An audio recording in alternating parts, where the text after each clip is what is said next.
Um dos temas assim, importante você saber sobre a verdade é você ter um esclarecimento básico sobre o que é a verdade. Essa é a principal confusão que o pessoal hoje acaba fazendo, né, nos dias atuais. Mesmo porque a verdade em si, ela era tão óbvia no passado, que particularmente as pessoas não iam discutir, escrever seus livros, enfim, quando era livro, né, mas ou contar uma história, alguma coisa assim, declarando inicialmente o que era verdade.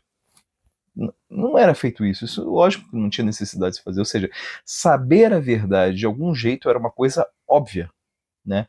Porém, sempre ao longo da história existiram aquelas pessoas que desconsideravam esse aspecto que eu vou passar para você aqui, pelo menos essa consideração inicial, os pontos de vista, e aí que é a grande coisa. Então, tipo assim, existe aquela pessoa que ela acredita, por exemplo, que isso aqui é um apagador, né? Aqui tem um apagador, ó, tá legal? Até caiu um pouco aqui de giz aqui.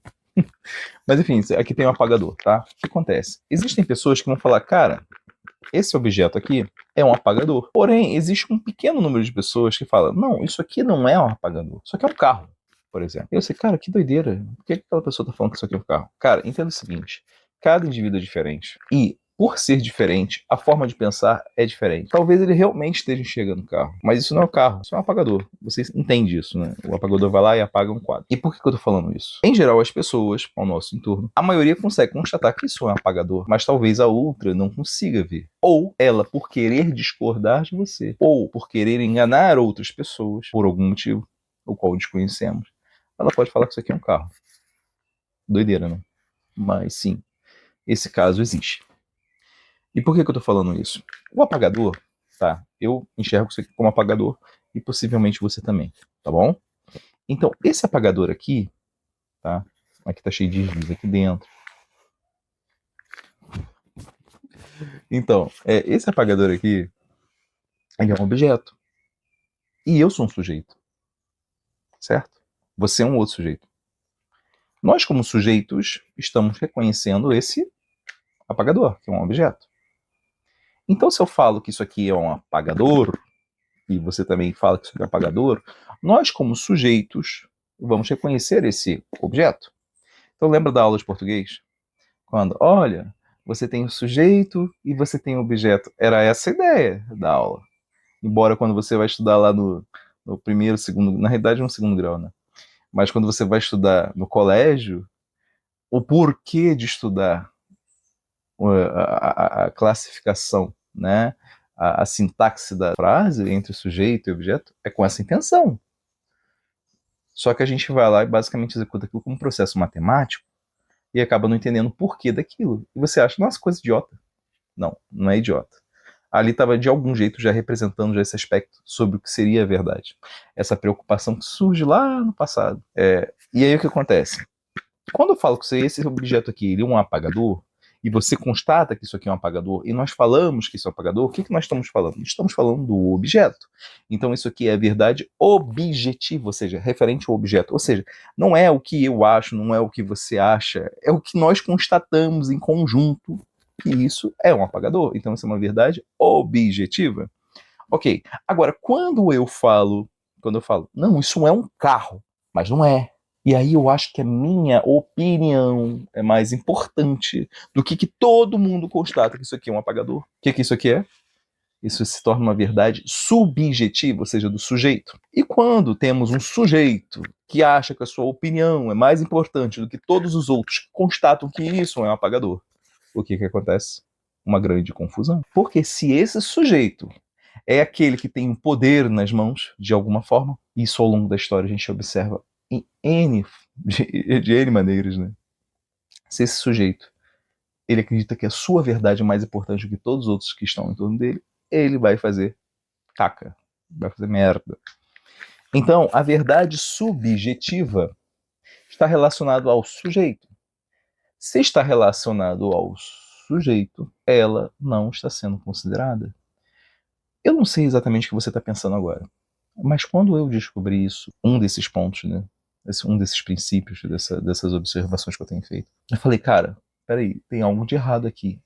Se isso está acontecendo, aonde está acontecendo? E aí você vai ver a doideira. Está acontecendo em diversos pontos ao seu entorno, do qual você não tem noção, porque você não para analisar. Mas agora está abrindo um outro mundo na sua cabeça. Então, uma das formas que eu gostaria que você fizesse esse exercício começa a buscar agora ao seu entorno coisas que realmente estejam relacionadas a isso. Vou dar um exemplo. Hoje a gente vive diversas confusões humanas, são confusões mentais. Quando eu falo mentais, vem de mens vem de espírito. Então, confusões no próprio espírito daquela pessoa, naquele ser. E a gente vai discutir um pouco sobre isso. Mas eu quero falar o seguinte. Hoje em dia, existem pessoas que são seres humanos, são caracterizados como seres humanos, né? Primeira pergunta que eu te falo, o que é um ser humano? O que você tinha aprendido até então no colégio sobre o que é ser humano? Quando você pegava o seu livro de biologia, você tinha a caracterização dos sistemas de um ser humano. Por que um ser humano não é igual a uma rocha? Porque ele tem características diferentes de uma rocha. Por que você sabe isso? Porque você sabe caracterizar, você sabe descrever. Você, como ser humano, você tem essa possibilidade diferente de uma rocha fazer. Então você pode sentar, por exemplo, num afloramento, ou seja, onde existe uma rocha exposta, e você pode pegar seu caderninho, começar a escrever, começar a desenhar, e você vai fazer anotações daquela rocha, do seu jeito. Chega um outro, vai fazer, se você quiser fazer o mesmo processo, ele vai fazer o mesmo processo. Mas você nunca vai ver o contrário. Uma rocha sentada em cima de outra rocha, pegando seu caderninho e anotando sobre quem é você, um ser humano. Por quê? Ambos objetos possuem características diferentes. Só que a gente vive hoje numa confusão tão grande, uma confusão mental, uma confusão humana, em que algumas pessoas se colocam como outras coisas das quais elas não são caracterizadas por aquilo. Então, hoje em dia, algumas pessoas podem se caracterizar como lobos, como cachorros, como rochas, como aves, e acreditarem que elas são aquilo. Qual é o problema? O problema é que elas não são aquilo.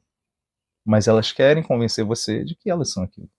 Então a verdade subjetiva delas, de algum jeito, está querendo ser imposta de uma forma muito mais potente do que a sua própria percepção individual daquele objeto. O que eu quero dizer é, estamos vivendo um confronto onde a verdade subjetiva está se tornando mais importante do que a verdade objetiva. Porém, isso não representa a verdade, é uma mera confusão. Uma das preocupações de eu descrever esse material aqui, na realidade, de eu passar esse conteúdo para você, é justamente essa observação. É lógico que, nos últimos anos, essas confusões elas têm se tornado extremamente maiores. Mas você pode viver em qualquer outra coisa. Tá? Por exemplo, você vai no supermercado, eu acho uma das coisas mais ridículas. Você vai no supermercado, você vai comprar um sabão em pó. Aí um sabão em pó, antigamente ele tinha 2 quilos. Né? Agora ele tem 1,5 kg, se não me engano, 1,6 kg, alguma coisa do gênero. E ele vai falar assim, rende como 2 quilos. Tipo assim, cara, não. 1,5 kg, que seja, 1,5 kg rende como 1,5 kg, não como 2 quilos.